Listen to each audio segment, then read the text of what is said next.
ಓಂ ಶ್ರೀ ಗುರುಭ್ಯೋ ನಮಃ. ಫ್ರೆಂಡ್ಸ್, ಎಲ್ಲರಿಗೂ ನಮಸ್ಕಾರ. ಪ್ರೀತಿಯ ತುಲಾ ರಾಶಿಯವರೇ, ಇದು ಸಾಮಾನ್ಯ ಜ್ಯೋತಿಷ್ಯ ಮಾತಲ್ಲ. ಇದು ನಿಮಗೆ ತಲುಪಿರುವ ಒಂದು ಆಳವಾದ ಆತ್ಮಿಕ ಎಚ್ಚರಿಕೆ. ನಿಮ್ಮ ಜೀವನದಲ್ಲಿ ಇತ್ತೀಚೆಗೆ ಏನೋ ಸರಿಯಿಲ್ಲ ಅನ್ನೋ ಒಂದು ಭಾವನೆ, ಅನುಭವ ನಿಮ್ಮ ಮನಸ್ಸಿನೊಳಗೆ ಮೌನವಾಗಿ ಕಾಡ್ತಾ ಇದೆಯಾ? ಎಲ್ಲರಿಗೂ ನ್ಯಾಯ ಮಾಡಬೇಕು, ಎಲ್ಲರಿಗೂ ಒಳ್ಳೇದು ಮಾಡಬೇಕು ಅನ್ನೋ ನಿಮ್ಮ ಸ್ವಭಾವ ಇದ್ರೂ ಕೂಡ ಅದೇ ಜನರಿಂದ ನೀವು ನೋವು, ಅನ್ಯಾಯ, ನಿರ್ಲಕ್ಷ್ಯ ಅನುಭವಿಸ್ತಾ ಇದ್ದೀರಾ? ದುಡಿತಾ ಇದ್ರೂ ಕೂಡ ಶಾಂತಿ ಇಲ್ಲ, ಸಂಬಂಧಗಳಲ್ಲಿ ಸಮತೋಲನ ಇಲ್ಲ, ಹಣ ಬರ್ತಾ ಇದೆ ಆದರೆ ತೃಪ್ತಿ ಇಲ್ಲ, ಮನಸ್ಸು ಯಾವಾಗಲೂ ಎರಡು ದಿಕ್ಕಿನಲ್ಲಿ ಎಳಿತಾ ಇರುವಂತೆ ನಿಮ್ಗೆ ಏನಾದರೂ ಅನಿಸ್ತಾ ಇದೆಯಾ? ಇದಕ್ಕೆ ಕಾರಣ ಕೇವಲ ಶುಕ್ರ ಗ್ರಹದ ಚಲನೆ ಅಲ್ಲ, ಇದರ ಹಿಂದೆ ಇನ್ನೂ ಗಂಭೀರವಾದ ಕಾರಣ ಇದೆ. ಅದು ನಿಮ್ಮ ಕುಲದೇವರ ಬಂಧನ. ತುಲಾರಾಶಿಯವರು ಶುಕ್ರ ದೇವರ ಅಧೀನದಲ್ಲಿ ಇರುವವರು. ಸೌಂದರ್ಯ, ಸಮತೋಲನ, ನ್ಯಾಯ, ಸಂಬಂಧಗಳ ರಾಶಿ.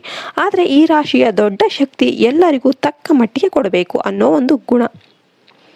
ಅದೇ ಶಕ್ತಿ ಕೆಲವೊಮ್ಮೆ ನಿಮ್ಮ ದುರ್ಬಲತೆ ಕೂಡ ಆಗುತ್ತೆ. ನಿಮ್ಮ ಕುಲದೇವರು ನಿಮ್ಮನ್ನು ರಕ್ಷಿಸುತ್ತಿದ್ದ ಶಕ್ತಿ, ಆದರೆ ಕಾಲದ ಓಟದಲ್ಲಿ, ಜೀವನದ ಗೊಂದಲಗಳಲ್ಲಿ ನೀವು ನಿಮ್ಮ ಮೂಲವನ್ನು ಮರೆತಾಗ ಆ ರಕ್ಷಣೆ ಮೌನವಾಗುತ್ತೆ. ಅದನ್ನೇ ಕುಲದೇವರ ಬಂಧನ ಅಂತ ಕರೀತಾರೆ. ಇದು ಶಾಪವಲ್ಲ, ಇದು ದೂರ. ಇದು ನೀವು ನಿಮ್ಮ ಮೂಲದಿಂದ ದೂರ ಹೋಗಿದ್ದೀರಿ ಅನ್ನೋ ಒಂದು ಸೂಚನೆ. ಈ ಬಂಧನ ಒಮ್ಮೆಲೆ ಬಂದು ಜೀವನ ನಾಶ ಮಾಡೋದಿಲ್ಲ. ಅದು ನಿಧಾನವಾಗಿ ನಿಮ್ಮ ಸಮತೋಲನವನ್ನು ಕದಡುತ್ತೆ. ಮನಸ್ಸಿನಲ್ಲಿ ಗೊಂದಲ, ಸಂಬಂಧಗಳಲ್ಲಿ ಅಸ್ಥಿರತೆ, ನಿರ್ಧಾರಗಳಲ್ಲಿ ಭಯ ಅನ್ನೋದು ಶುರುವಾಗುತ್ತೆ. ತುಲಾರಾಶಿಯವರೇ, ನೀವು ಗಮನಿಸಿದರೆ ಗೊತ್ತಾಗುತ್ತೆ. ನೀವು ಯಾವ ನಿರ್ಧಾರ ತೆಗೆದುಕೊಂಡ್ರೂ ಕೊನೆಯ ಕ್ಷಣದಲ್ಲಿ ಅನುಮಾನ ಬರುತ್ತೆ. ಜನರನ್ನು ನಂಬಿ ಮೋಸ ಹೋಗುವ ಸಂದರ್ಭಗಳು ಹೆಚ್ಚಾಗುತ್ತೆ. ನಿಮ್ಮ ಮೌನವನ್ನು ಜನ ನಿಮ್ಮ ದುರ್ಬಲತೆ ಅಂತ ಭಾವಿಸ್ತಾರೆ. ಇದು ಯಾದೃಚ್ಛಿಕ ಅಲ್ಲ, ಕುಲದೇವರ ಬಂಧನ. ಬಂದಾಗ ಅದು ಜೀವನದ ಮೂಲಕ ಮಾತನಾಡುತ್ತೆ.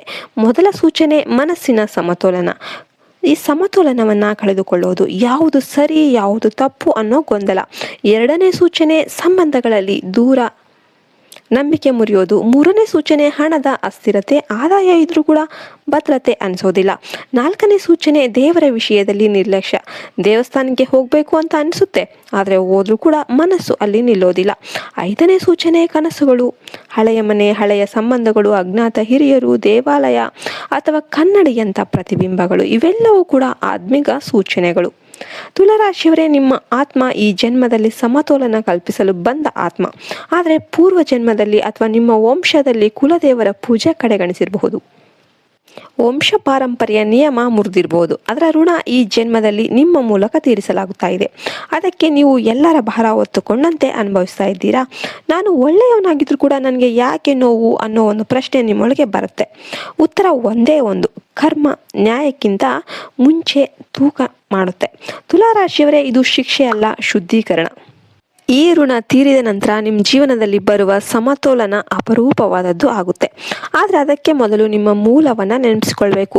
ಕುಲದೇವರು ಯಾರು ಅನ್ನೋದನ್ನು ತಿಳಿದುಕೊಳ್ಳಿ. ಊರಿನ ಹಿರಿಯರನ್ನು ಕೇಳಿ, ತಾಯಿ ತಂದೆಯ ಮಾತು ಕೇಳಿ, ತಿಂಗಳಲ್ಲಿ ಕನಿಷ್ಠ 1 ದಿನ ದೀಪ ಹಚ್ಚಿ, ನಾನು ನಿಮ್ಮ ಸಂತಾನ ಅಂತ ನಿಮ್ಮನ್ನೇ ನೆನಪಿಸ್ಕೊಳ್ತಿದ್ದೇನೆ ಅಂತ ಮನಸ್ಸಿನಿಂದ ಹೇಳಿ.